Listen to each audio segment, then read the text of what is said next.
অলি তোমার ঠোঁটের লিপস্টিক লেপ্টে গেছে। সামিরার কথা শুনে অলি নিজের ঠোঁটে হাত দেয়, তার মনে পড়ে আলভি তার মুখ চেপে ধরেছিল। তখনই হয়তো লিপস্টিকটা লেপ্টে গেছে। অলি নিজের লিপস্টিক ঠিক করতে লাগলে ঈশা নিজে থেকেই কাপড় দিয়ে সেটা ঠিক করে দেয়। সামিরা আবারও বলে ওঠে, অলিকে সব অবস্থাতেই সুন্দর লাগে, লিপস্টিক লেপ্টে যাওয়ার পরেও কত কিউট লাগছিল। আমার তো এখনই ভয় হচ্ছে অলির বিয়ের সময় না জানি ওর জন্য ছেলেদের কত বড় লাইন লাগবে। অলি ফ্যালফ্যাল চোখে সামিরার দিকে তাকাল। এসব বলো না সামিরা আপু, আমি কখনো বিয়েই করব না। সামিরা হাসল, তারপর স্টেজে বসে থাকা তিশাকে দেখিয়ে বলল। তিশাও ছোট থাকতে বলতো যে ও বিয়ে করবে না, কিন্তু দেখো আজ সেই তিশারও বিয়ে হচ্ছে, তাও আবার ওর ভালোবাসার মানুষের সাথে। ঠিক তেমনি আমিও তো ছোটবেলায় বলতাম বিয়ে করব না, কিন্তু দেখো আমারও বিয়ে হয়ে গেছে, তার উপর একটা মেয়ের মাও হয়ে গেছি। সামিরার কথা শুনে ঈশা আর উর্মিলা নীরবই রইল, কিন্তু অলি বলে উঠল, আমি আমার বাবা মাকে ছেড়ে থাকতে পারব না, তাই আমি কখনোই বিয়ে করব না। দেখো তোমরা। সামিরা আবারও হেসে উঠল, আমাদের মায়েরাও যদি এগুলো ভাবত তাহলে আমাদের হয়তো জন্মই হতো না। বুঝলে অলি, মেয়েদের জীবটাই এমন, বিয়ের আগে বাবা মাই সব, কিন্তু বিয়ের পর মেয়েদের সবকিছু স্বামী নামক পুরুষটার হয়ে যায়। ঈশা বলে, সামিরা আপু বাদ দেও, অলি ছোট এখন, এত কিছু না বুঝলেও চলবে। কথাগুলো শুধু আমি অলিকেই বলিনি, তোকেও বলেছি। আমার তো মনে হচ্ছে অলির চাইতে তুইই বেশি অবুঝ ঈশা। অলিকে তো বোঝানোর মতো কেউ নেই, কিন্তু তোর তো আছে, তুই কেন তার কথা বুঝতে পারছিস না? সামিরার কথা শুনে ঈশা অবাক চোখে তার দিকে তাকায়। সামিরা সরাসরিই বলে ওঠে, আমার ভাইটাকে এভাবে কেন উপেক্ষা করছিস বলবি আমাকে? তুমি এসব কি বলছো সামিরা আপু? আমি কি বলছি সেটা বাড়ির সবাইও বুঝতে পারে, কিন্তু তুইই বুঝিস না। সেই জন্যই তো অবুঝ বললাম তোকে। ঈশা আর সামিরার কথা শুনে উর্মিলা মিটমিটিয়ে হাসছিল। অলির তো মনোযোগ তিশার সামনে রাখা ফুলগুলোর দিকে, যার মানে অলি শুধু নামেই অলি নয়, কাজে অলি। ফুল তার ভীষণ প্রিয়। অলি বেশি কিছু না ভেবেই স্টেজে উঠে তিশার পাশে গিয়ে বসল, তারপর তিশার উদ্দেশ্যে বলল, তিশা আপু, ওই গোলাপ ফুলগুলো দিয়ে তুমি কি করবে? তিশা হাসিমুখে বলল, কিছুই করব না, মনে হয় স্টেজ সাজানোর পর বাড়তি ছিল, তুই নিবি? অলি উপর নিচ মাথা নাড়াল। আচ্ছা নে। তিশার বলা মাত্রই অলি ফুলগুলো হাতে নিয়ে ফুলের ঘ্রাণ নিতে লাগল। অন্যদিকে আলভি সিগারেট ফুঁকছে, তার সামনেই দিহান রাগে গোজগোজ করছে। আলভি রিফাত যা যা করেছে সবকিছুই দিহানকে বলেছে, সেগুলো শোনার পরই দিহান ভীষণ রেগে গেছে। ও এরকম কিছু করেছে সেটাতে আমি অবাক হচ্ছি না, কিন্তু তাই বলে ও তোর সাথে এমনটা করবে আমি ভাবতেই পারছি না। ও অলিকে চেয়েছিল, আমি না বলেছিলাম, আর সেটার কারণও বলেছিলাম, কিন্তু ও তারপরও অলির দিকে খারাপ নজর দিয়েছে। ওর কলিজা কত্তবর, এত কিছুর পরেও বন্ধু ভেবে ক্ষমা করে দিয়েছি। এটাই ছিল আমার সবচেয়ে বড় ভুল। তাছাড়া ওকে আমি সাথে আনতেও চাইনি। আমি জানতাম মেয়ে দেখলে ওর হুঁশ থাকে না, তারপরেও জোর করে এলো। কিন্তু ও এরকম কিছু করবে আমি কখনো কল্পনাও করিনি। দিহান একটা শ্বাস ত্যাগ করে বলল, রিফাত তোকে হিংসে করত, কারণ ফাইনাল এক্সামে তুই ওকে হেল্প না করার কারণেই ও ফেল করেছিল।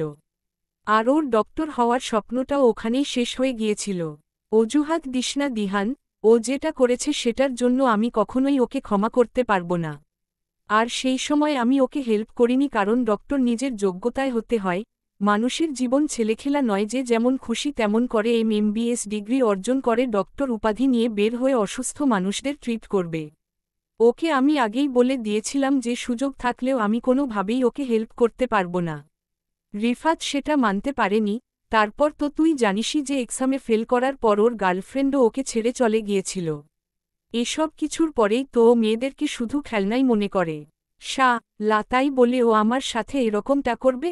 ওর গার্লফ্রেন্ডকে কি আমি যেতে বলেছিলাম, নাকি আমার সাথে পালিয়েছিল?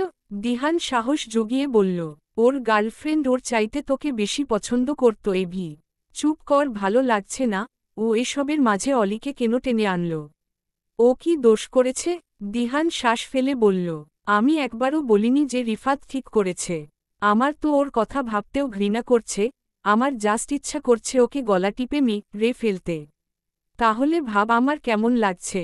আচ্ছা তুইই বা কিরকম একটা বাচ্চা মেয়ের প্রতি তোর ফিলিংস কাজ করছে কেমনে? এত মেয়েদের রিজেক্ট করে শেষমেশ কিনা একটা বাচ্চা মেয়ের প্রেমে পড়লি? আলভি সিগারেটে শেষ টান দিয়ে অবশিষ্ট অংশটা ডাস্টবিনে ফেলল। আমি জানি না কিভাবে কি হয়েছে, তবে ওকে প্রথম দেখেই আমি ওর প্রেমে পড়ে গেছি। আর গতরাতের ঘটনার পর তো আমি ওকে ছাড়া কিছু ভাবতেই পারছি না। যেহেতু তুই মেয়েটাকে ভালোবেসেই ফেলেছিস, তাহলে এত চিন্তার কি আছে? তোর বাবা মাকে বলে বিয়ের প্রস্তাব পাঠা। দিহানের কথা শুনে আলভির মাথা গরম হয়ে গেল। অলির বলা কথাগুলো আবারও তার মনে পড়ে গেছে। ও আমাকে বলে দিয়েছে আমাকে বিয়ে করবে না, আর সেই সাথে আমাকে আরও অনেক উল্টো পাল্টা কথাও বলেছে। আরে বাচ্চা মেয়ে, ওর কথা ধরে বসে থাকিস না। ওর কথা শুনলে তোর ওকে বাচ্চা মেয়ে বলে মনেই হবে না। তাছাড়া আমি ওকে জোর করতে পারবো না, ও যা চাইবে তাই হবে। আমি কোনো রিস্ক নিতে চাই না। আরে এতে রিস্কের কি আছে? আলভি একটা শ্বাস ফেলে নিজের সিল্কি চুলগুলো টেনে ধরে চোখ বুঝল, তারপর গম্ভীর স্বরে বলে উঠল, ও বলেছে আমার মতো রে পিস্টকে বিয়ে করার আগে ও দরকার হলে শ খেয়ে রে যাবে। কথাটা শুনে দিহান বর্ষর একটা ধাক্কা খেল। বাচ্চা মেয়েটা তোকে এগুলো বলেছে? ওহ মাই গড! তাদের দুজনের কথার মাঝেই সামির দরজায় নক করে। আলভি আসার অনুমতি দিতেই সামির আরও 2 জনকে নিয়ে রুমে আসে। তারপর আলভির দিকে একটা পাঞ্জাবি এগিয়ে দিয়ে বলে, ভাইয়া এটা তোমার জন্য, আজকে আমরা সবাই এই লাল রঙেরই পাঞ্জাবি পরেছি। সামির দিহানকে দেখে বেশ খুশি হল। আরে দিহান ভাই, আপনি কখন আসলেন? এই তো ঘণ্টা খানেক হবে। সামির আরেকটা পাঞ্জাবি আনার জন্য একজনকে ইশারা করল। আলভি একটা শ্বাস ফেলে পাঞ্জাবিটা নেড়েচেড়ে দেখল। এটা পরতেই হবে? ভাইয়া প্লিজ পরো। আর ভাইয়া রিফাত ভাইয়া এভাবে কাউকে কিছু না বলে চলে গেল কেন বলো তো? রিফাতের কথা শুনে আলভি ভীষণ রেগে গেল। আলভি রাগের বশে হাতে থাকা পাঞ্জাবিটা মুষ্টিবদ্ধ করে নিল। দিহান পরিস্থিতি সামলাতে বলে ওঠে, আসলে ওর জরুরি কাজ ছিল, সেই জন্যই চলে গেছে। সামির আর কথা বাড়াল না। কিছুক্ষণ পর সে আরেকটা পাঞ্জাবি দিহানকে দিয়ে বলল, দিহান ভাই এটা আপনার জন্য, আপনারা রেডি হয়ে নিন, আমরা আসছি। সামির বাকিদেরকে নিয়ে চলে গেল। সামির আর দিহান লাল রঙের পাঞ্জাবি পরে রেডি হয়ে নিল। দিহান মশকরা করেই বলল, চল, আমাদের না হওয়া ভাবিকে দেখার জন্য আমি অস্থির হয়ে আছি। দিহানের কথা শুনে আলভি রাগী চোখে দিহানের দিকে তাকায়। এই দেখো, আমি তো মজা করেছি, এভাবে তাকাচ্ছিস কেন? দিহান আর আলভি ফাংশনের জায়গায় চলে গেল। সাউন্ড বক্সে গান বাজছে। অলির এই শব্দ ভালো লাগছে না। এই শব্দের জন্যই কালকে অত চিৎকার করার পরেও তার সেই চিৎকার কেউই শুনতে পায়নি। রাত 11টা বাজতেই সবাই এক এক করে তিশার গায়ে হলুদ ছোঁয়ালো। আলভি তো শুরু থেকে শেষ অবধি অলির দিকেই তাকিয়েছিল। অলিকে শাড়িতে খুব সুন্দর লাগছে। সে এই ফিলিংসগুলোকে আস্তে আস্তে ঘৃণা করতে শুরু করেছে। একটা বাচ্চা মেয়ের প্রতি এই ধরনের ফিলিংস আসা মোটেও যুক্তিযুক্ত নয়। অলি একটু পরপর আলভির দিকে রাগী চোখে তাকাচ্ছে। আলভির চাহনি দেখে তার গা জ্বলে যাচ্ছে। ইচ্ছা করছে গিয়ে চোখ দুটো লে দিতে। শুধুমাত্র নিজের ফ্যামিলির মান সম্মানের কথা চিন্তা করে এত বড় শয়তান লোককে অলি কিছুই বলতে পারল না। গায়ে হলুদের পর্ব শেষ হতেই সবাই আলভিকে ঘিরে বসে। কারণটা সবারই জানা, আলভি অনেক ভালো গান গায়। গতরাতে আলভির শরীর খারাপ ছিল, তাই আর কেউ জোর করেনি। তারপর তো একদম উধাওই হয়ে গিয়েছিল। রিফাত অবশ্য বলেছিল যে আলভির শরীর খারাপ, সে রেস্ট নিচ্ছে, আর তাকে বিরক্ত করতেও নিষেধ করেছে। ভাইয়া তাড়াতাড়ি গান শুনিয়ে দেও, তাহলে আমরাও তাড়াতাড়ি তোমাকে ছেড়ে দেব। ঈশার কথা শুনে আলভি একটা শ্বাস ফেলে অলির দিকে তাকাল। অলি তিশার পাশে নির্লিপ্ততা ভঙ্গিতে বসে আছে। উর্মিলা বলে উঠল, কি হলো ভাইয়া, একটা গান শুনিয়েই দে না। তোমরা চাইলে আমি গান গেয়ে শোনাতেই পারি। দিহানের কথা শুনে উর্মিলাসহ বাকি সবাই দিহানের দিকে তাকায়। সামির বলে ওঠে, আপনিও গান গাইতে পারেন ভাই? উর্মিলা মুখ বাঁকিয়ে বলল, পারে তো, ষাঁড়ের মতো চিল্লাতে পারে। শুনুন, আপনি গান গাইতে পারলেও আমরা আপনার গান শুনতে পারব না। আর আপনি এসেছেন কেন সেটাই তো বুঝতে পারছি না। ডাক্তার মানুষ, যান গিয়ে বরং রোগীকে কোলে নিয়েই বসে থাকুন। দিহান হেসে উঠল, হাসছেন কেন আজব? কেন হাসছি জানি না, তবে হাসি পাচ্ছে। ঈশা ওদের 2 জনকে থামানোর উদ্দেশ্যে বলে ওঠে, তোমরা চুপ করো প্লিজ, ভাইয়া এখন গান গাইবে। সবাই একসাথে আলভির দিকে তাকালো, কিন্তু আলভি তো এখানো তার হানিবিকেই দেখতে ব্যস্ত। দিহান আলভির বাহু ধরে ঝাঁকিয়ে বলে, গান গেয়ে উদ্ধার কর, জার্নি করে এসেছি, ঘুম পাচ্ছে। আলভি একটা শ্বাস ফেলে বলল, আমি গান টান গাইতে পারি না, ভুলে গেছি। এমনি মন মেজাজ ভালো নেই, আমি নিজের রুমে গেলাম। তোরা এনজয় কর, গুড নাইট। আলভি চলে যেতেই অলি গিয়ে ঈশার পাশে বসল। এতক্ষণ আলভি ছিল বলেই সে দূরে তিশার কাছে বসেছিল। আলভি পেছনে ফিরে অলিকে ঈশার কাছে বসতে দেখে উল্টো ঘুরে নিজের রুমে চলে গেল। পরের দিন সকালবেলা আলভি নিজের রুমে বসে আছে, দিহান তার রুমে এসে বলল, কিরে কেউ ডাকার আগেই তোর ঘুম ভেঙে গেছে? আমি এখনও ঘুমাইনি। আলভির কথা শুনে দিহান চমকে তাকালো, দেখল আলভির চোখ লাল হয়ে আছে। দিহান আলভির সামনে বসে চিন্তিত কণ্ঠে জিজ্ঞেস করল, কি হয়েছে তোর? রাতে আমি যখন তোর সাথে ঘুমাতে চাইলাম তখন তুই বললি যে তুই নাকি বেড শেয়ার করলে ঘুমাতে পারিস না। এসব বলে আমাকে বের করে দিলি, তারপরেও কেন ঘুমাতে পারিসনি? ভালো লাগছে না, অলিকে ছাড়া কিচ্ছু ভাবতে পারছি না। I think she is getting on my nervous. Dihan আলভির পরিস্থিতি বুঝতে পারল, সেও একসময় এই রকম পরিস্থিতিতে পড়েছিল। যদিও এখনও মাঝে মাঝেই তার এরকমটা হয়। উর্মিলার সাথে কথা না হলেই সে পাগলপ্রায় হয়ে যায়। গত 2 দিন উর্মিলার সাথে কথা না হওয়াতে সে কিভাবে ছিল সেটা শুধুমাত্র সেই জানে।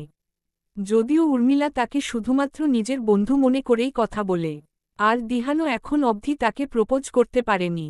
দিহান কিছু বলতে চাইলে আলভি তাকে থামিয়ে দিয়ে বলে, কিচ্ছু বলিস না, যা এখান থেকে। দিহান উঠে বেরিয়ে গেল। দুপুরের দিকে তিশার বিয়ের বরযাত্রী আসলো, তারপর সমস্ত নিয়ম কানুন মেনে তিশার বিয়ে হয়ে গেল। তিশার বিদায়ের সময় তিশার মা আমিনা খাতুন কাঁদতে কাঁদতে জ্ঞান হারালেন। তাকে নিয়েই সবাই ব্যস্ত হয়ে পড়ল। অলির কান্নাকাটি দেখতে ভালো লাগে না, তাই সে সবার অগোচরে ছাদে এসে দাঁড়াল। তখনই হঠাৎ করে আলভি অলির পাশে এসে দাঁড়ায়। আলভিকে দেখে অলির মেজাজ খারাপ হয়ে যায়। সে উল্টো দিকে ঘুরে চলে যেতে নিলে আলভি অলির হাত ধরে অলিকে নিজের কাছে টেনে নেয়।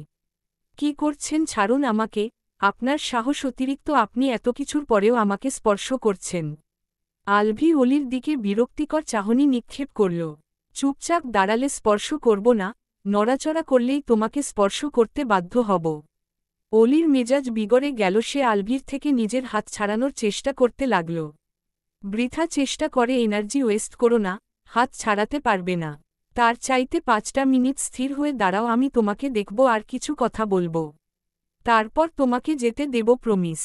আমি আপনার কোনো কথা শুনতে চাই না, আপনার চেহারা দেখলেও আমার বমি আসে। অলির কথা শুনে আলভি অলিকে রেলিংয়ের সাথে চেপে ধরল। আমি আপনার কোনো কথা শুনতে চাই না, আপনার চেহারা দেখলেও আমার বমি আসে। অলির কথা শুনে আলভি অলিকে রেলিংয়ের সাথে চেপে ধরল। আমার ধৈর্যর পরীক্ষা নেবে না, বুঝলে? তুমি যদি ভেবে থাকো তুমি যা ইচ্ছা তাই বলবে আর আমি তোমাকে কিছুই বলবো না, তাহলে তুমি ঠিকই ভেবেছ। আলভির কথা শুনে অলি থতমত খেয়ে গেল। বলে কি এই লোকটা? চুপচাপ দাঁড়াও প্লিজ, আমি একটু পর চলে যাব। তার আগে আমি তোমাকে কিছু কথা বলে যেতে চাই। অলি এবার স্থির হয়ে দাঁড়াল, তবে আলভির দিকে তাকালো না। লোকটার চেহারার দিকে তাকানোর সাহস তার হয়ে উঠছে না। আলভিকে এই মুহূর্তে খুবই ভয়ঙ্কর দেখতে লাগছে। অলি স্থির হয়ে দাঁড়াতেই আলভি কয়েকটা শ্বাস ফেলে নিজেকে ধাতস্থ করে অলির দিকে শীতল দৃষ্টি নিক্ষেপ করল। অলির পরনে ব্ল্যাক কালারের লেহেঙ্গা, যেটা মূলত বিয়ে উপলক্ষে অলির বাবা কিনে দিয়েছিলেন। কানে ম্যাচিং ইয়ারিং আর হাতে চুড়ি ছাড়া আর কোনো অর্নামেন্টস নেই। অলির লম্বা কালো চুলগুলো এক সাইডে বেনি করে সামনে এনে রাখা। অলি গাল ফুলিয়ে দাঁড়িয়ে আছে, চোখে মুখে বিরক্তির ছাপ। আলভি বেশ অনেকক্ষণ অলির দিকে তাকিয়ে রইল। আপনার তাকিয়ে থাকা হয়ে গেলে আমাকে যেতে দিন। আলভি একটা শ্বাস ফেলে অন্য দিকে তাকিয়ে নিজের চুলে স্লাইড করতে লাগল। তার ভীষণ খারাপ লাগছে। মেয়েটা তাকে বুঝতে পারছে না, একদমই বুঝতে পারছে না যে 28 বছর বয়সী আলভি তাসনিম মির্জার জীবন রণ এখন মেয়েটির হাতেই। আলভি কিভাবে বোঝাবে তার মনের অবস্থা? অলি আর চোখে একবার আলভির দিকে তাকালো। লোকটার চুলগুলো এলোমেলো, ফর্সা চেহারা রক্তিম বর্ণ ধারণ করেছে। লোকটার উচ্চতা 6 ফুটের নিচে হবে না। গায়ে ব্ল্যাক কালারের স্যুট পরা, হাতে ব্র্যান্ডের ঘড়ি।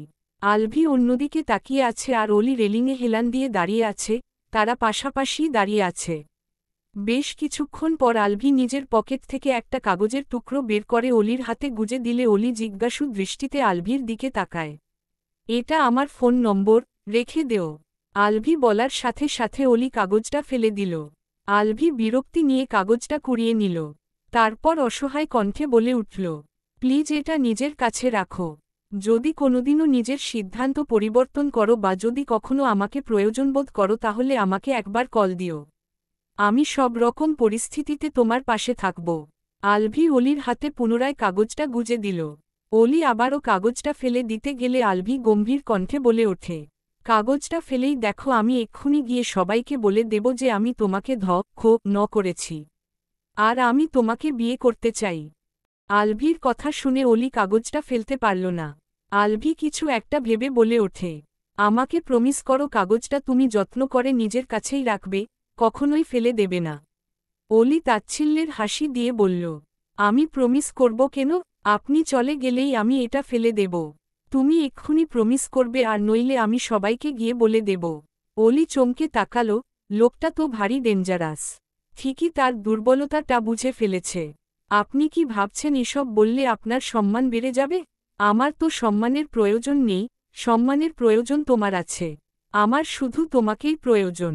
তুমি প্রমিস করবে কিনা বলো? অলি আলভির কথাগুলো বোঝার চেষ্টা করল কিন্তু বুঝতে পারল না। কৌতূহলবশত জিজ্ঞেস করল, আমাকে আপনার কেন প্রয়োজন? আলভি বলতে গিয়েও বলতে পারল না, এসব বলেও কোনো লাভ নেই কারণ অলি তাকে ঘৃণা করে। জাস্ট প্রমিস করো। অলি কপাল কুঁচকে আলভির দিকে তাকিয়ে রইল। আলভি প্রচণ্ড বিরক্ত হয়ে বলে ওঠে, you have only 5 seconds, promise করো। অলি উপায়ন্তর না পেয়ে প্রমিস করেই ফেলল। আচ্ছা প্রমিস করলাম কাগজটা আমি রেখে দেব, এখন যেতে দিন আমাকে। আলভি রাস্তা থেকে সরে দাঁড়াতেই অলি দরজা পর্যন্ত গিয়ে পুনরায় আলভির দিকে তাকাল। আলভি একদৃষ্টিতে তার দিকেই তাকিয়ে আছে। অলি দৃষ্টি ফিরিয়ে পা ফেলে নিচে নেমে গেল। পেছনে রেখে গেল আলভিকে। আলভি রেলিংয়ের পিঠ ঠেকিয়ে প্যান্টের পকেট থেকে অলির নুপুরটা বের করল। যদিও সে এটা ফিরিয়ে দেওয়ার উদ্দেশ্যেই এনেছিল, কিন্তু সে দিতে পারল না, এটা দিয়ে দিলে তার কাছে কিছুই অবশিষ্ট থাকবে না। আলভি কিছুক্ষণ দাঁড়িয়ে থেকে নিচে নেমে এলো, তারপর নিজের ব্যাগপত্র গুছিয়ে নিল। আলভির বাবা উসমান মির্জা আজকে সকালেই এসেছেন। উর্মিলা সারাটি ক্ষণ বাবার সাথেই থেকেছে আর মায়ের নামে নালিশ করেছে। দিহান সবার অগোচরে উর্মিলাকে ইমপ্রেস করার চেষ্টা করে গেলেও কাজের কাজ কিচ্ছুটি হচ্ছে না। বিকালের দিকেই মির্জা পরিবারের সবাই নিজেদের বাড়ির উদ্দেশ্যে রওনা দেয়। আলভি অবশ্য আসার সময় অলিকে একবার দেখে আসতে চেয়েছিল কিন্তু মেয়েটা তার সামনেও পড়েনি। এদিকে আসমা বানু বোনের অবস্থা খারাপ দেখে আরও দুদিন থেকে যাওয়ার সিদ্ধান্ত নিয়েছেন।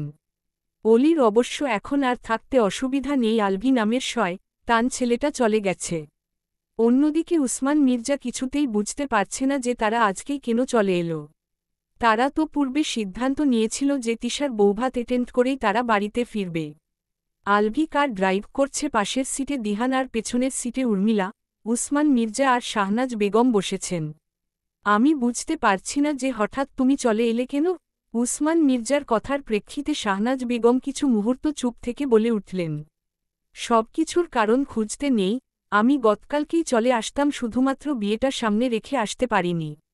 উর্মিলা চুপচাপ বসে আছে, সেও জানে কোনো না কোনো গণ্ডগোল হয়েছে, সেই জন্যই তার মায়ের মুড ঠিক নেই। আলভি তো বিনাবাক্যে গাড়ি চালাচ্ছে, তার অলিকে রেখে আসতে মন চাইছিল না, কিন্তু এছাড়া কিছুই করার নেই। অলির কাছাকাছি থাকলে তার প্রতি আলভির ফিলিংসগুলো বেপরোয়া হয়ে উঠবে, যেগুলো পরবর্তীতে আলভি নিজেই কন্ট্রোল করতে পারবে না। তার চেয়ে অলিকে অলির মতো থাকতে দেওয়া বেটার অপশন ছিল। আলভিও এই সুযোগে অলিকে ভুলে যাওয়ার চেষ্টা করবে। তিশার বৌভাত শেষে অলিও নিজের ফ্যামিলির সাথে নিজেদের বাড়িতে ফিরে আসে। অলি আজকে বাড়িতে একাই আছে। তার মা আসমা বানু একটা পেস্ট্রি শপে কাজ করে আর বাবা লিয়াকত হোসাইন ব্যাংকে কাজ করে। অলিও এই সময়টাতে স্কুলেই থাকে, তবে এখন শীতকালীন ছুটি চলছে, আগামীকালকেই এই ছুটি শেষ হয়ে যাবে। তারপর থেকে আবারও অলি স্কুল অ্যাটেন্ড করবে আর ভালো করে পড়াশোনা করে সামনের বছরের এসএসসি পরীক্ষার জন্য প্রিপারেশন নেবে। সে আস্তে আস্তে সেই রাতের কথা ভুলে যেতে চাইছে কিন্তু পারছে না। সেসব ভুলে যেতে। সে সেদিন রাতেই ঠিক করে নিয়েছিল যে সে সবাইকে আলভির ব্যাপারে সত্যিটা বলে দেবে যে আলভিকে উপরে ভালো মানুষের মতো দেখালেও সে একজন রেপিস্ট, কিন্তু অলি সেসব বলতে পারেনি। এমনকি নিজের মায়ের সাথেও শেয়ার করতে পারেনি। কেন পারেনি? কারণ আলভির মা, সেই রাতে আলভির মাই দরজা খুলেছিল। অলি নিজের রুমে বসে ভাবতে লাগল যে সেই রাতে কিভাবে শাহনাজ বেগম তাকে উল্টো পাল্টা কথা শুনিয়েছিল। অতীত। সেদিন হঠাৎ করেই 2:30টার দিকে শাহনাজ বেগমের ঘুম ভেঙে যায়। সে পানি খাওয়ার জন্য উঠে দেখল জগে পানি নেই। তার পাশেই উর্মিলা গভীর ঘুমে মগ্ন। শাহনাজ বেগম কিচেনে এসে পানি খেয়ে নিজের রুমে ফিরে আসার সময় ভাবল আলভিকে একবার দেখে যাবে। উর্মিলা বলেছিল আলভির শরীর ভালো নেই বলে সে নাকি মেহেন্দি অনুষ্ঠান শেষ হওয়ার আগেই রুমে চলে গিয়েছিল। এসব ভেবেই আলভির রুমের দরজার সামনে আসতেই সে চমকে যায়, কারণ আলভির রুমের দরজা বাইরে থেকেই লক করা ছিল। শাহনাজ বেগম কৌতূহলবশত দরজা খুলতেই অলিকে আলভির রুমে দেখে বর্ষর একটা ধাক্কা খেল। সে যতদূর জানে তার ছেলে এরকম নয়। তাহলে নিশ্চয়ই এই মিডল ক্লাস ফ্যামিলির মেয়েটাই তার ছেলেকে ফাঁসানোর চেষ্টা করছে। এসব ভেবেই শাহনাজ বেগম প্রথমে অলিকে বিশ্রী ভাষায় কতগুলো গালি দিলেন, তারপর অলির হাত ধরে টেনে অলিকে রুম থেকে বের করে সাইডে নিয়ে গিয়ে রাগীস্বরে জিজ্ঞেস করলেন, এই মেয়ে, তুমি আমার ছেলের সাথে কি করেছ? অলি কাঁদতে লাগল, আমি কিচ্ছুটি করিনি আন্টি, আপনার ছেলেই আমার সাথে জোরাজুরি করেছে। কথাটা শুনে শাহনাজ বেগম অলিকে থাপ্পড় দেওয়ার উদ্দেশ্যে হাত উঠিয়েও নিজেকে সংযত করে নেয়। অলির উপর হাত তোলার অধিকার তার নেই, অলি তো চোখমুখ খিচে থাপ্পড় খাওয়ার অপেক্ষা করছিল। কিন্তু তেমন কিছু না হওয়ায় সে চোখ মেলে তাকায়। অলি সাহস জুগিয়ে বলে ওঠে, আপনার ছেলে একটা জানো, আর আমার সাথে যা কিছু করেছে তার ফল ওনাকে ভোগ করতেই হবে। ছেলেকে এভাবে বলাতে শাহনাজ বেগম চটে গেলেন। যতবর মুখ নয় ততবর কথা। কি করবে তুমি আমার ছেলের? হ্যাঁ, চরিত্রহীনা কোথাকার। এই শোনো, তোমার মতো মেয়েদেরকে আমার চেনা আছে, যেই বড়লোকের ছেলে দেখেছ অমনি গলায় ঝুলে যেতে চাইছ, তাই না? দুধের দাঁত পড়ার আগেই ছেলেদেরকে ফাঁদে ফেলা শিখে গেছ দেখছি। ছি আন্টি, আপনার বিবেকে বাঁধছে না নিজে একজন মেয়ে হয়ে আরেকটা মেয়েকে এভাবে বলতে পারলেন? হ্যাঁ পেরেছি, আমি আরও অনেক কিছুই করতে পারি। এই মেয়ে, শুনে রাখো, আজকের এই ঘটনা এখানেই শেষ। যদি এটা নিয়ে কোনো প্রকার বাড়াবাড়ি করার চেষ্টা করেছ তাহলে তার ফল ভালো হবে না। তাহলে তো আপনার ভয় পাওয়ার দরকারই নেই, আমি এক্ষুনি গিয়ে সবাইকে আপনার ছেলের কুকর্মের কথা বলে দেব। তারপর আপনার ক্ষমতা দিয়ে সবকিছু সামলে নিয়েন। কথাটা শুনে শাহনাজ বেগম চোখ কটমট করে অলির দিকে তাকালো। মেয়েটা কিসের তৈরি সেটাই সে বুঝতে পারছে না। তবে এই মেয়েকে যেভাবেই হোক আটকাতেই হবে, নইলে তাদের মান সম্মান ধুলোয় মিশে যাবে। তুমি এসব কথা সবাইকে বললে তোমার বাপ মায়ের কি হবে ভেবে দেখেছ? নাকি তোমার বাপ মাও তোমার সাথে এই প্ল্যানে যুক্ত আছে? তারাই কি তোমাকে এসব করা শিখিয়েছে নাকি? অবশ্য তারা প্ল্যানে যুক্ত থাকলে তাদের কিছু হবারও কথা না। শাহনাজ বেগমের কথা শুনে অলি 2 পা পিছিয়ে গেল। শাহনাজ বেগম আবারও বলে উঠলেন, শুনে রাখো মেয়ে, তোমার বাবা মা যদি ভেবে থাকে মেয়েকে দিয়ে এই সমস্ত করিয়ে আমার ছেলের গলায় তোমাকে ঝুলিয়ে দিতে পারবে, তাহলে তারা ভুল ভেবেছে। আমার ছেলের পেছনে মেয়েদের লাইন লেগে থাকে, বুঝলে? তোমার মতো 2 টাকার মেয়ের পেছনে সময় নষ্ট করার মতো সময় ওর নেই। অলি শব্দ করে কেঁদে উঠল, দয়া করে আমার বাবা মাকে এসবের ভেতরে আনবেন না, ওনারা এসব শুনলে আমাকে রে ফেলে নিজেরাও রে যাবে। শাহনাজ বেগম হেসে উঠলেন, ভেবেই দেখো এই সমস্ত কথা জানাজানি করে নিজেদের বর খুঁড়বে নাকি এই নাটক এখানেই শেষ করবে, ডিসিশন তোমার হাতে। যেটাই করো না কেন আমার ছেলের কিচ্ছু করতে পারবে না। বলেই শাহনাজ বেগম নিজের রুমে চলে গেলেন। অলি সেখানে বসেই কাঁদতে লাগল। মেয়ে হয়ে তার জন্ম নেওয়াটাই যেন কাল হয়ে দাঁড়ালো আজকে। ছেলেদের জন্য এসব কোনো ব্যাপারই না, 2 দিন বাদেই সবাই ভুলে যাবে, কিন্তু জানাজানি হয়ে গেলে তাকে এর বোঝা আজীবন বয়ে বেড়াতে হবে। সেই সাথে নিজের বাবা মাকে সে রে ফেলতে পারবে না। বর্তমান দুপুরের দিকে অলির মা লাঞ্চ করতে এলে অলি তার মায়ের সাথে খাবার খেয়ে ঘুমানোর চেষ্টা করে, কিন্তু অলি সেই রাতের পর থেকে ভালোভাবে ঘুমাতেও পারে না। ঘুমাতে গেলেই তার আজেবাজে স্বপ্ন আসে। অলি একটা শ্বাস ফেলে বই নিয়ে পড়তে বসে। কেটে যায় 1.5 মাস। সুবিশাল আলিশান বাংলোর মতো দেখতে 3 তলা বিশিষ্ট ভবনটি হচ্ছে মির্জা ভিলা। আলভি দোতলার নিজের রুমের ব্যালকনিতে দাঁড়িয়ে দাঁড়িয়ে স্মোক করছে। আজকে রাত 10টার পর তাকে একজনের হার্ট সার্জারি করতে হবে। এটাই তার লাইফের প্রথম হার্ট সার্জারি। এর আগে ছোটখাটো সার্জারি করা হলেও এটা ওপেন হার্ট সার্জারি। অবশ্য সেটা নিয়ে বিন্দুমাত্র চিন্তিত নয় কার্ডিওলজিস্ট আলভি তাসনিম মির্জা। সে তো এখনও 1.5 মাস আগে ঘটে যাওয়া ঘটনাতেই আটকে আছে। না, সে পারছে না অলি নামের সেই বাচ্চা মেয়েটাকে ভুলতে, সেই চোখ, সেই ঠোঁট, সেই ঝাঝালো কণ্ঠের অধিকারী মেয়েটিকে ভুলতে। আলভির ভাবনার মাঝেই কেউ একজন দরজায় নক করে। আলভি বিরক্তি নিয়ে সিগারেটের অবশিষ্ট অংশটা ফেলে দেয়। রুমে এসে দরজা খুলে দিতেই একজন সুন্দরী নারী নতজানু অবস্থায় তার দিকে একটা কফির মগ এগিয়ে দেয়। আলভি ভ্রু কুঁচকে মেয়েটির দিকে তাকায়। মেয়েটি হচ্ছে আলভির একমাত্র ফুপুর একমাত্র মেয়ে। মেয়েটির নাম রূপসা। আলভি মেয়েটির দিকে বিশেষ গুরুত্ব না দিয়ে কফির মগটা হাতে নিয়ে মুখের উপরেই দরজা লাগিয়ে দিল। আলভির এহেন ব্যবহারে মেয়েটির মন খারাপ হয়ে গেল, তবে এটা নতুন কিছু নয়। প্রায় প্রতিদিনই সে সেজেগুজে আলভির দৃষ্টি আকর্ষণ করার চেষ্টা করে কিন্তু কোনোদিনও সফল হয়নি। উর্মিলা হলরুম পেরিয়ে নিজের রুমের দিকে যাচ্ছিল, রূপসাকে দাঁড়িয়ে থাকতে দেখে তার দিকে এগিয়ে যায়। রূপাপু, তুমি এখানে কি করছো? রূপসা হঠাৎ উর্মিলার কণ্ঠ শুনে প্রথমে ভয় পেয়ে গেলেও পরমুহূর্তেই মুখে হাসি টেনে বলে, আমি এভি ভাইয়ার জন্য কফি নিয়ে এসেছিলাম। মাম্মিই দিয়ে পাঠিয়েছিল। উর্মিলা ভ্রু কুঁচকে রূপসার দিকে তাকায়। রূপসার সাজগোছ দেখে সে অবাক হয় না, কারণ এটা নতুন কিছুই নয়। রূপসা তার ভাইকে পছন্দ করে এই ব্যাপারে উর্মিলা শিওর। একজন মেয়ে হওয়ার সুবাদে সে রূপসার চালচলন দেখে বহু আগেই ব্যাপারটা ধরে ফেলেছে। 6 মাস ধরে রূপসা তার মা রুনা খাতুনের সাথে এই বাড়িতেই আছে।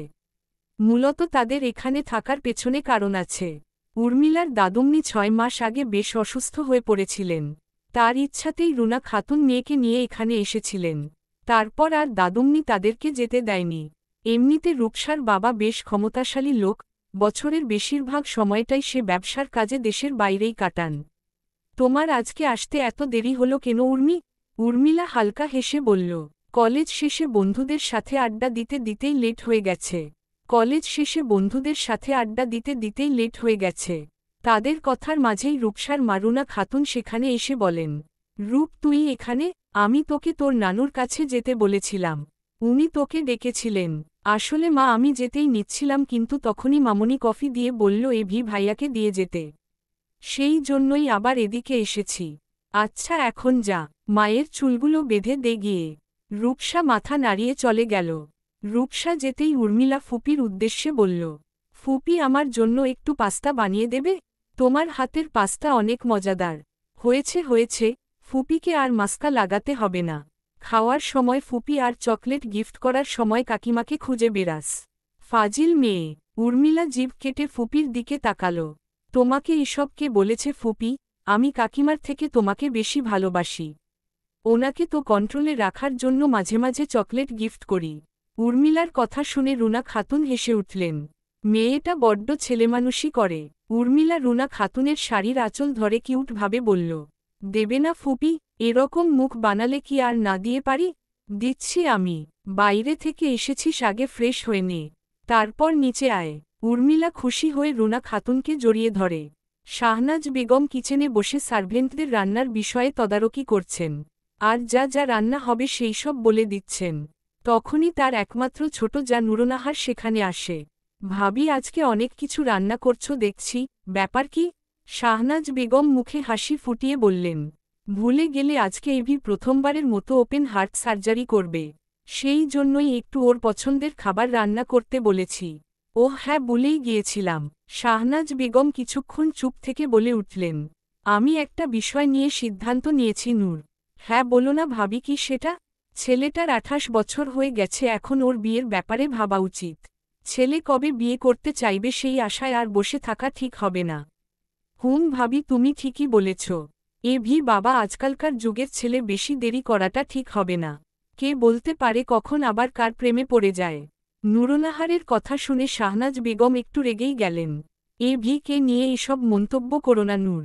এভি সেই রকম ছেলে নয়, তাছাড়া আমি ওর জন্য রূপসাকে পছন্দ করে রেখেছি। তাই অন্য কোনো মেয়ের প্রেমে পড়া তো দূর, তাকে নিয়ে চিন্তা করাও ওর জন্য নিষিদ্ধ। নুরনাহার চমকে উঠে বললেন, ভাবি তুমি এসব কি বলছো? রূপসাকে এভির জন্য পছন্দ করে রেখেছ মানে? আমাদেরকে তো কখনো এই বিষয়ে বলনি। প্রয়োজন হয়নি তাই বলিনি, এখন প্রয়োজন আছে তাই বলছি। রূপসাকে আমি অনেক আগে থেকেই এভির জন্য পছন্দ করে রেখেছি। এভি বাবা জানে এসব? নাও জানবে কিভাবে? আমি কথাটা তোমাকেই আগে বলেছি। ভাবি, আমি বলি কি, এই বিষয়টা নিয়ে আগে এভির সাথে কথা বললে ভালো হতো না? নুরনাহারের কথা শুনে শাহনাজ বেগম ভারী অসন্তুষ্ট হলেন। এভি আমার ছেলে নূর, আর আজ পর্যন্ত এভি কখনোই মায়ের মুখের উপরে কথা বলেনি। আমি যা বলেছি তাই করেছে, ভবিষ্যতেও করবে, কারণ ওরা জানে মায়ের কথা শুনলে ওদের ভালোই হবে। নুরনাহার একটা শ্বাস ফেলে বললেন, ভাবি ছেলেকে কিভাবে এমন কন্ট্রোলে রেখেছ বলবে? আমি জানি এভি তোমাকে অনেক ভালোবাসে, আর এটাও সত্যি যে ওকে তুমি যা বলবে ও তাই করবে। আর অন্যদিকে আমার ছেলেটাকে দেখো কতবার বুঝিয়েছি এভি বাবার মতো পড়াশোনা করে ভালো কিছু হবি কিন্তু কে শোনে কার কথা। সারাদিন খেলাধুলা নিয়ে পড়ে থাকে সামনে অনার্স তৃতীয় বর্ষের পরীক্ষা কিন্তু ওনার সেই বিষয়ে হুঁশি নেই। শাহনাজ বেগম নুরুন্নাহারের কথাগুলো পুরোপুরি শোনেনি। সে আছে অন্য চিন্তায়। ইদানিং আলভির মতিগতি তার কাছে ভালো ঠেকছে না সেই রাতের সেই অদ্ভুত ঘটনার পর সে ঝুঁকি নিতে চাইছে না। যদিও সে জানে না সেদিন রাতে ঠিক কী ঘটেছিল তবুও সে আলভির বিয়ে দিয়ে নিশ্চিন্ত হতে চায়। ছেলে বড় হয়েছে, বিয়ের কথা বলতে সংকোচবোধ করছে হয়তো। এই সব কিছু বিবেচনা করেই সে রূপসার সাথে যত তাড়াতাড়ি সম্ভব এভির বিয়েটা দিয়ে দিতে চাইছে। রাত ৮টার মধ্যে এভি ডিনার করে হসপিটালের উদ্দেশ্যে বেরিয়ে যায়। হসপিটালে এসে নিজের চেম্বারে বসতেই দিহান তার চেম্বারে ঢোকে। দিহান এই হসপিটালে অর্থোপেডিক্স ডাক্তার হিসেবে গত বছরেই জয়েন করেছে। সে আর আলভি একসাথেই MBBS কমপ্লিট করেছে যদিও তারপর তাদের সেকশন আলাদা হয়ে গিয়েছিল। কিরে দোস্ত আজকে তোর লাইফের প্রথম ওপেন হার্ট সার্জারি তোর অনুভূতি কেমন? ভালো। তুই এত কুল আছিস কিভাবে নার্ভাস লাগছে না? আলভি হাতে থাকা বইটা সাইডে রেখে ঠান্ডা কণ্ঠে বলে উঠল। জীবনে একবার নার্ভাস হওয়ার এক্সপেরিয়েন্স হয়েছিল। যখন আমি প্রথমবার অলির সাথে কথা বলতে গিয়েছিলাম তখন। এর আগে পরে নার্ভাস হইনি কখনো। আলভির কথা শুনে দিহান হাসি আটকে সিরিয়াস মুখ নিয়ে বসে আছে। আলভি নিজের ফিলিংসগুলো কখনোই চেপে রাখে না। সে যখন যেমন ফিল করে তখনই সেটা স্বীকার করে নেয়। এই একটা ব্যাপার তার খুবই ভালো লাগে। রিফাতের ব্যাপারে কিছু জানতে পারলি? রিফাতের কথা উঠতেই আলভির মেজাজ খারাপ হয়ে গেল। আজ এই মুহূর্তে ওর কথা না বললেই পারতি। দিলি মুডের 12টা বাজিয়ে যা বের হয় এখান থেকে। দিহান কিছু বলতে চাইলে আলভি রেগেই বলে, আমি তোকে বের হতে বলেছি যা এখন। দিহান একটা শ্বাস ফেলে বেরিয়ে গেল। অন্যদিকে অলি তার মা বাবার সাথে রাতের খাবার খেতে বসেছিল। আসমা বানু অলি আর লিয়াকত হোসাইনকে খাবার বেড়ে দিয়ে নিজেও খেতে বসে পড়লেন।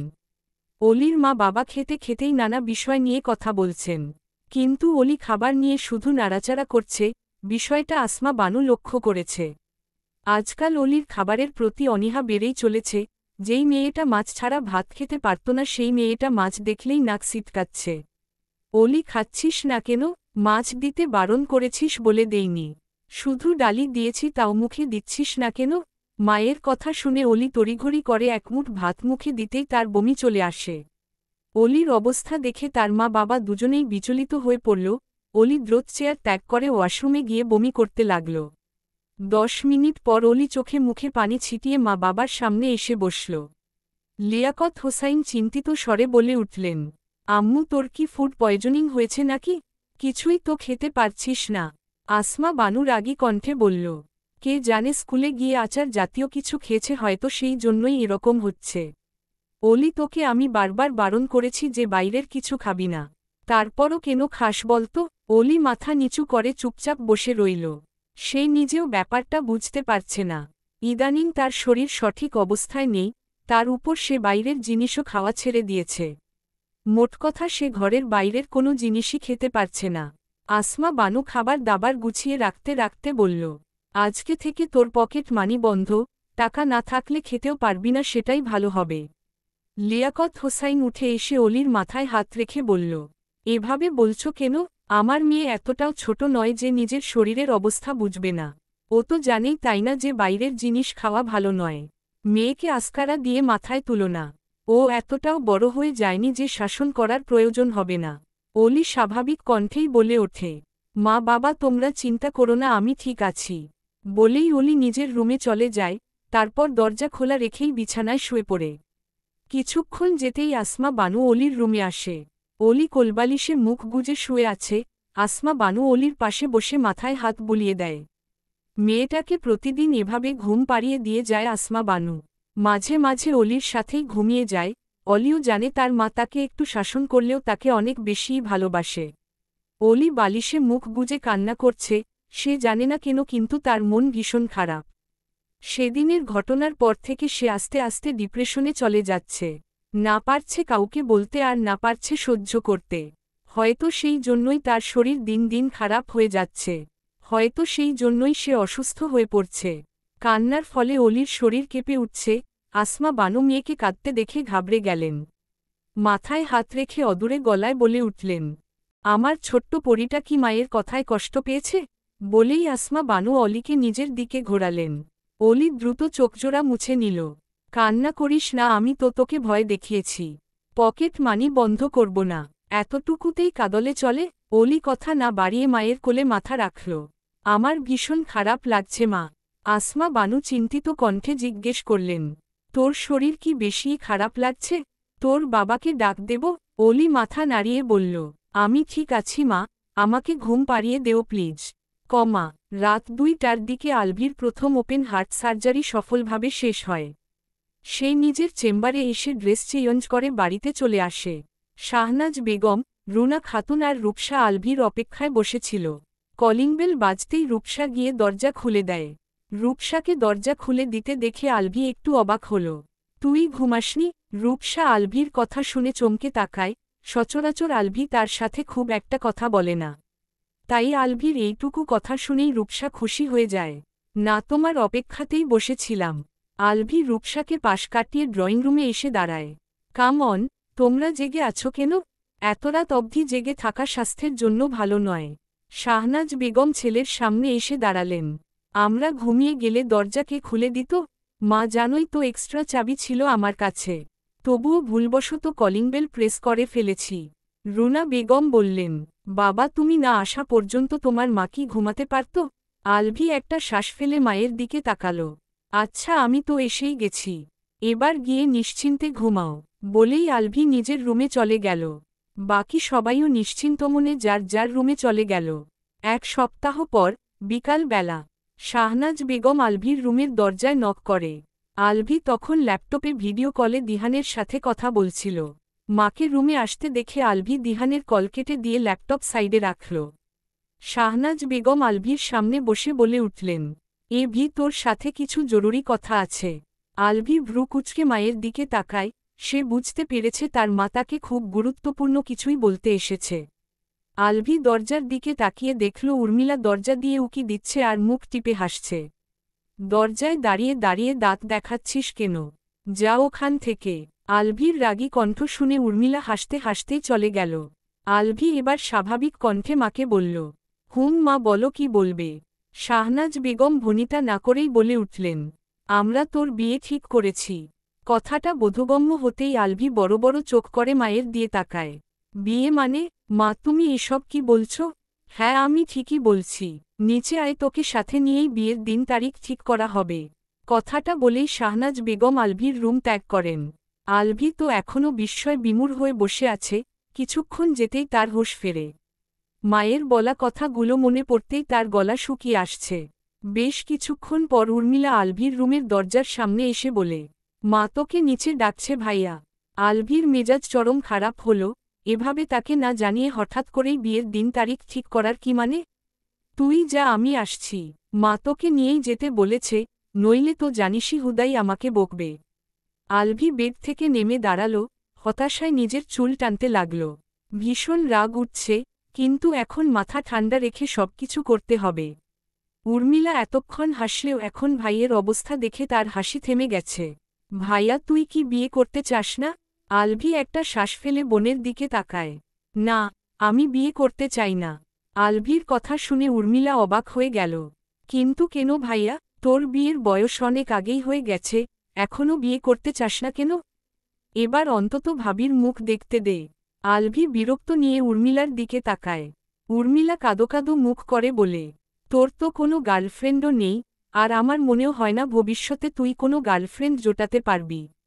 সেই হিসেবে তোকে মায়ের পছন্দেই তো বিয়ে করতে হবে, তাহলে এখনই বিয়ে করতে আপত্তি কিসের? আলভি কিছু বলতে যাবে তার আগেই তাদের একমাত্র চাচাতো ভাই ইয়াদ দরজার সামনে এসে দাঁড়ায়। কিরে উর্মি, তোকে পাঠিয়েছে কেন? নিচে যা, কাকিমা তোকে স্পেশাল ডোজ দেবে। ভাইয়া, তুমি তাড়াতাড়ি চলো তো। অগত্যা আলভিকে ড্রয়িং রুমে আসতেই হল। ড্রয়িং রুমে আসতেই আলভি বাড়ির প্রত্যেকটা সদস্যকে দেখতে পেল। তাদের দাদুম্মিও আছে এখানে। সে বসে বসে পান চিবোচ্ছে। আলভি কতবার তাকে পান খেতে নিষেধ করেছে, কিন্তু সে পান ছাড়া বাঁচেই না। আলভিকে দেখে দাদুম্মি পান চিবোনো থামিয়ে দিল। আলভি একটা শ্বাস ফেলে বলে উঠল, আবারও তুমি পান খাচ্ছ? এসব খাও, সেই জন্যই তো ওষুধে কাজ হয় না। আমি তো বুঝে পাই না এসব খেয়ে তুমি কি মজা পাও। দাদুমনি হালকা হেসে বলে ওঠে, একটাই খেয়েছি দাদু ভাই, কি করব বলো, জোয়ান ছেলেপেলে কষ্ট পেলে যা খায় আমি তো আর সেসব খেতে পারব না। উর্মিলা হাসতে হাসতে বলল, তোমার আবার বুড়ো বয়সে কিসের কষ্ট বুড়ি। দাদুমনি একটু মন খারাপ করার ভান করেই বলল, বারে আমার এভি দাদুভাই বিয়ে করবে, তারপর তার কি আর এই বুড়িকে নিয়ে ভাবার টাইম থাকবে।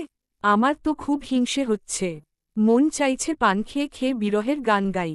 দাদুমনির কথা শুনে উর্মিলা আর ইয়াদ হেসে ওঠে। ইয়াদ হাসতে হাসতেই বলল, চিন্তা নেই দাদুমনি ভাইয়া বিয়ে করবে তো কি হয়েছে, আমি আছি না। আমি তোমাকে নিয়ে পার্কে ঘুরতে যাব, একসাথে সিনেমা দেখতে যাব আর সেখানে গিয়ে পপকর্ন খেতে খেতে রোমান্টিক সিনেমা দেখব।